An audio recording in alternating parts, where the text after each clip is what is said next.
Radhe Radhe Shri Harivansh students, let us solve question number first of chapter 10 area related to circles. Students, जो हमने यहाँ पे question करना है वो शेडेड एरिया का, शेडेड रीजन का हमने एरिया फाइंड आउट करना है। तो यहाँ पे जो चैप्टर है आपका एरिया रिलेटेड टू सर्कल्स, उसमें शेडेड रीजन के एरियाज निकालने वाले सम भी आप है जो प्रिपेयर कर लो, क्योंकि ये क्वेश्चंस भी आपके एग्जाम में रहते हैं। ठीक है, जैसे कि हमने फर्स्ट क्वेश्चन लिया है, हमने शेडेड रीजन का एरिया फाइंड आउट करना है। ठीक है, if R P 7 centimetre and P Q is given 24 centimetre and O is the centre of the circle, then find the area of shaded region. तो देखिए, बिल्कुल सिंपल सा question रहेगा, पर जब आपने इन क्वेश्चंस को करके नहीं देखा होता तो आप एग्जाम में देख के कंफ्यूज हो जाते हो। बिल्कुल इजी सा क्वेश्चन है कि अगर ओ सेंटर है स्टूडेंट्स, तो ये क्या हो गया, फिर आर क्यू डायामीटर हो गया, तो मींस ये सेमी सर्कल फॉर्म हो रहा है। ठीक है, डायामीटर सर्कल को टू इक्वल पार्ट्स में डिवाइड करता है, मींस सेमी सर्कल। ठीक है, तो ये सेमी सर्कल बन रहा है। सेमी सर्कल में से अगर हम ट्रायंगल का एरिया माइनस कर दें, एरिया ऑफ सेमी सर्कल में से ट्रायंगल का एरिया माइनस कर दें, तो हमारे पास किसका एरिया आ जाएगा, शेडेड रीजन का। ठीक है, पर जब ये चैप्टर करेंगे स्टूडेंट्स, तो आपको जो थ्योरम्स हैं सर्कल से रिलेटेड, चाहे वो 10th की हैं चाहे वो 9th क्लास की हैं, दोनों ही क्लियर होनी चाहिए, माइंड में होनी चाहिए। देखिए, अब जैसे यहाँ पे देखिए, सबसे पहले जब हम सेमी सर्कल का एरिया फाइंड आउट करेंगे तो हमें रेडियस पता होना चाहिए, but radius is not given in this figure. ठीक है, तो रेडियस को फाइंड आउट करने के लिए हम क्या करेंगे, देखिए R Q is a diameter. तो डायामीटर, ये 9th क्लास में आपने थ्योरम की थी कि जो डायामीटर है वो सेमी सर्कल में 90 डिग्री का एंगल फॉर्म करता है। ठीक है, अब ये राइट एंगल ट्रायंगल हो जाएगी, तो यहाँ पे पाइथागोरस थ्योरम लगा के हम क्या फाइंड आउट कर लेंगे, रेडियस फाइंड आउट कर लेंगे। फिर क्वेश्चन में हम शेडेड रीजन पता करेंगे। देखिए सोल्यूशन में सबसे पहले हम क्या लिखें, R Q is a diameter, R Q is a diameter, so angle RPQ equal to 90 degree. Reason क्या लिखेंगे, angle in semi circle, angle in semi circle. Clear इतनी बात। अब देखिए, क्योंकि जो राइट एंगल होता है उसकी ऑपोजिट साइड हाइपोटेन्यूज होती है, तो यहाँ पे ये राइट एंगल ट्रायंगल है, तो इसमें हम पाइथागोरस थ्योरम है जो यूज करेंगे। देखिए, in triangle RPQ by using Pythagoras theorem.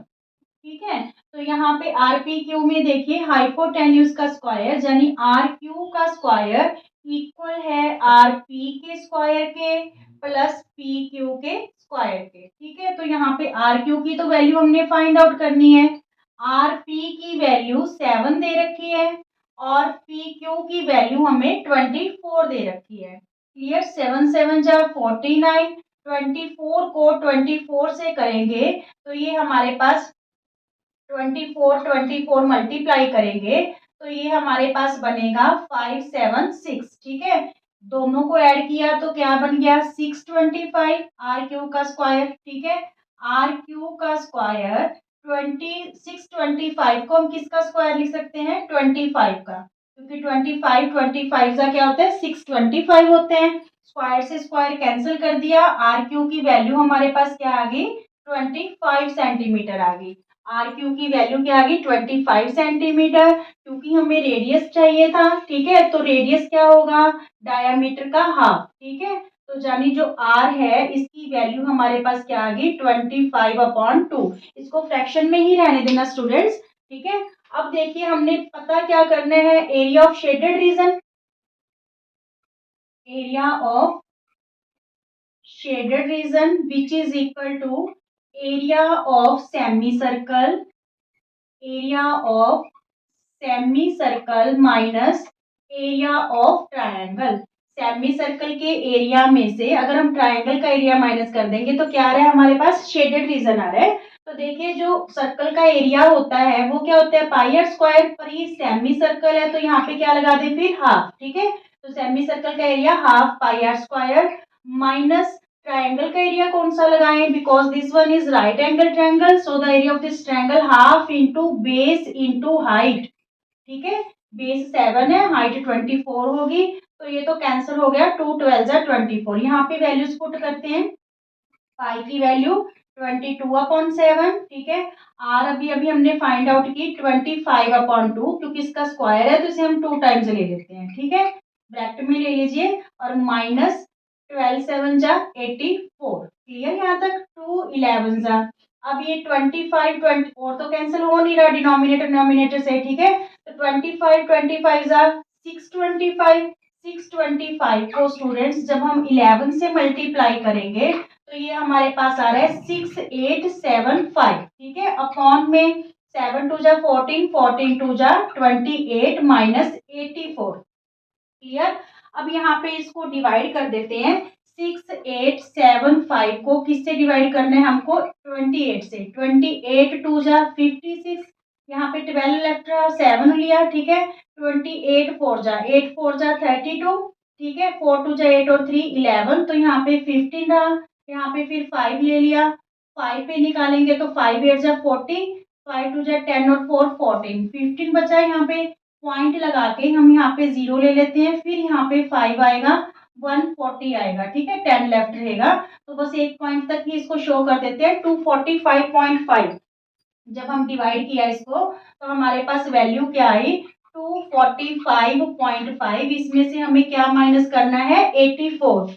245.5 में से जब हम 84 माइनस करेंगे तो हमारे पास क्या वैल्यू आ रही है, 161.5 सेंटीमीटर स्क्वायर, ठीक है। सो the area of the shaded region is 161.5 centimetre square, clear.